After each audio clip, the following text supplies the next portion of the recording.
Welcome to another Moz Play video. This is Moz Mojito, and today we're going to be getting into a town management style game.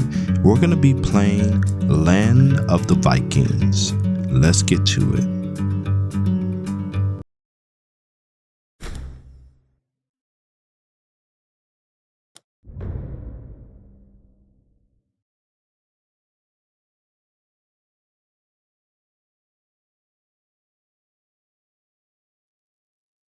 All right, so we're here at the startup screen. I'm just going to go through the colors and pick my banner. I typically like to go with my channel theme colors. So a lot of greens, a lot of blacks, a lot of light greens. So I'm going to go with something that follows that same color scheme. Then as far as the map size, I typically like to play with a small size map just to get familiar with the game, and then basically bump up the size of the map as I kind of master the game and the mechanics and the objectives.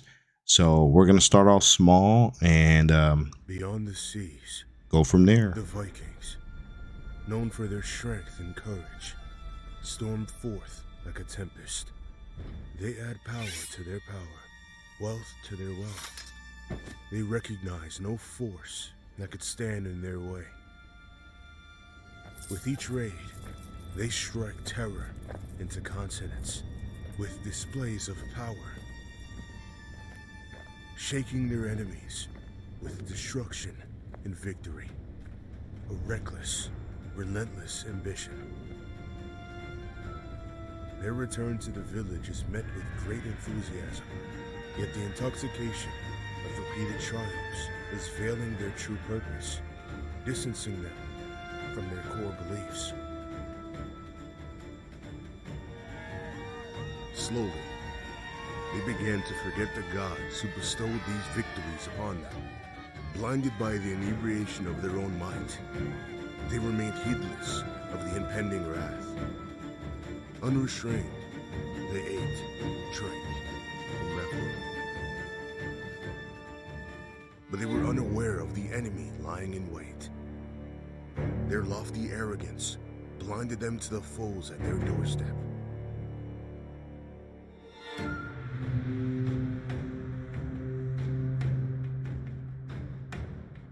Until the time came, and it was too late to pray to the gods.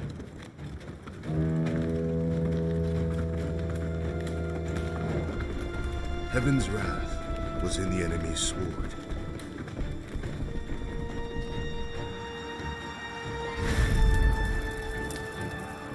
This time, the cries of victory and arrogance were replaced by the sounds of plunder, death, and destruction. Hopes had turned to ashes.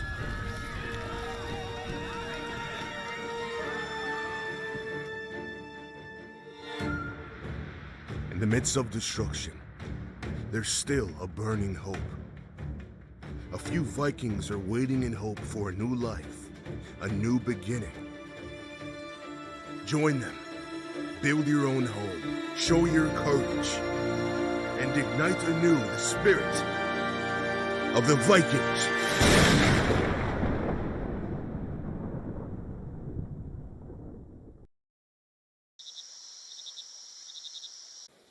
All right, so a nice little intro there. Just like a lot of the other town management style games, you kind of start in the middle of the map. They give you a little bit of tutorial hints, basically how to clear areas, how to put down houses for your initial villagers, and then it kind of moves on from there, which is typically maybe some lumber camps and some mining camps and some sort of gatherer so that you can have food coming in to feed your villagers. So we're starting off at the typical same way. We're going to quickly clear some of these trees here. In this case, they started off with some beginner kind of like buildings, which typically you're going to have your big town hall, and then you're going to send your villagers out to basically collect wood, stone, and food. So we're gonna mark all these trees here for removal, and go ahead and speed up time a bit to get our folks out working. Now, all these kind of games very similar to Banished and some of the other town management style games where you chop trees and mine for resources and gather or hunt for food. They all kind of have the same cookie cutter type template. So in this case, you always kind of start off with a couple of people. Over time, they reproduce and have more villagers join the town. Of course, they start off as small children, so you have to kind of keep them occupied because they don't really, or they can't really help too much with some of the adult tasks, but you can put them like in schools or give them smaller tasks to do. And then you kind of get to a point where the environment or the food situation starts taking a toll on your villagers and you may start losing some. So that's pretty much the standard template for a lot of these kind of builder games. I've never been very good at them, but I do enjoy playing them just for the challenge and just to mix it up from my typical action or survival type genres or space type genres that I really like playing. So I like to keep the speed at least kind of at a level 2 or 3, medium or fast speed, once I give my commands to my villagers, and then just kind of pause or go to regular speed when I need to give them some new commands, or I see things are starting to turn sideways and people are starting to get sick or die or lack of housing or whatever. So I pause it so I can prioritize my work. So with all that said, I'm going to, as usual, keep my comments to a minimum. This is a pretty chill game. Just a lot of giving commands and then pressing play and letting your people carry out those town commands. So let's go through it.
Okay, so I have a very basic setup right now. Still have the original houses that I laid down, but I threw some roads down.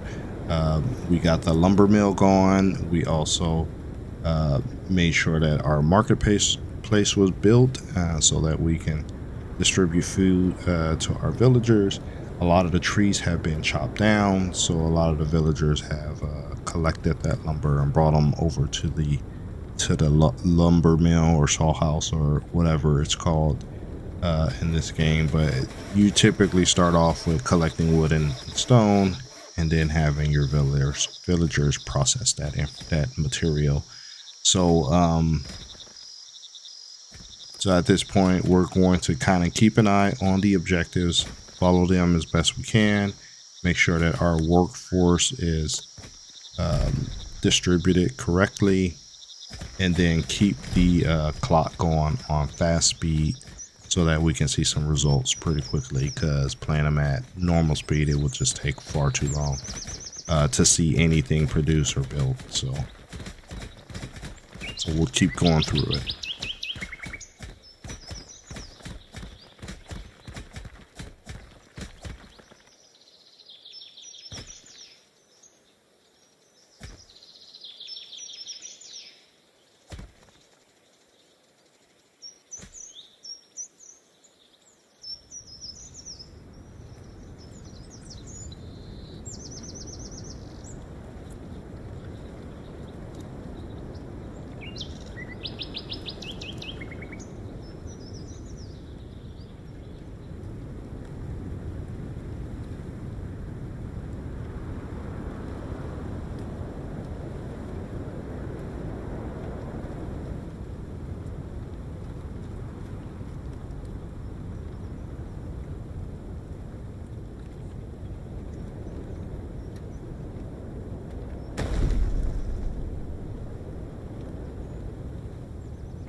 All right, so we got a fourth house down now.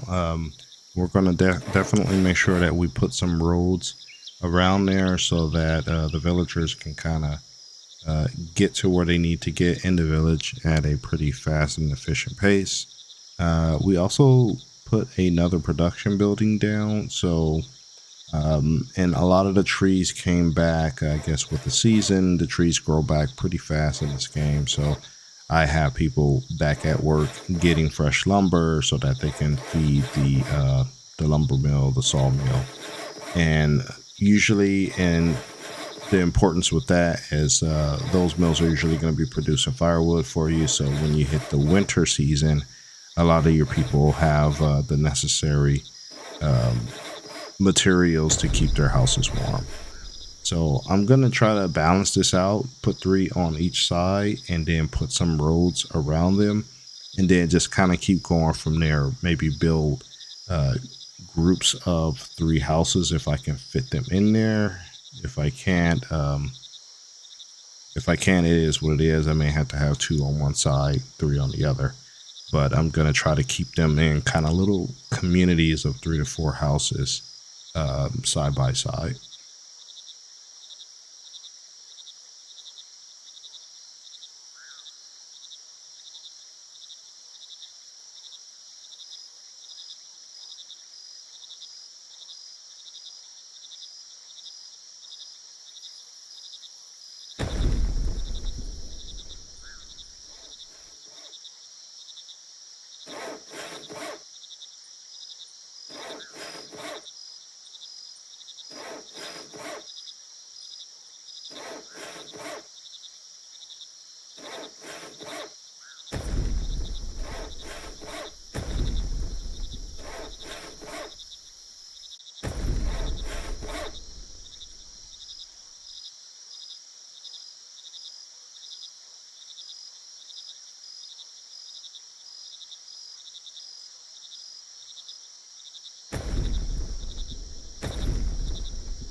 Okay, so I'm pretty happy with this setup. Like I said, I was going for some balance on each side. I have houses. I was able to wedge in that third house, so I have three houses on each side.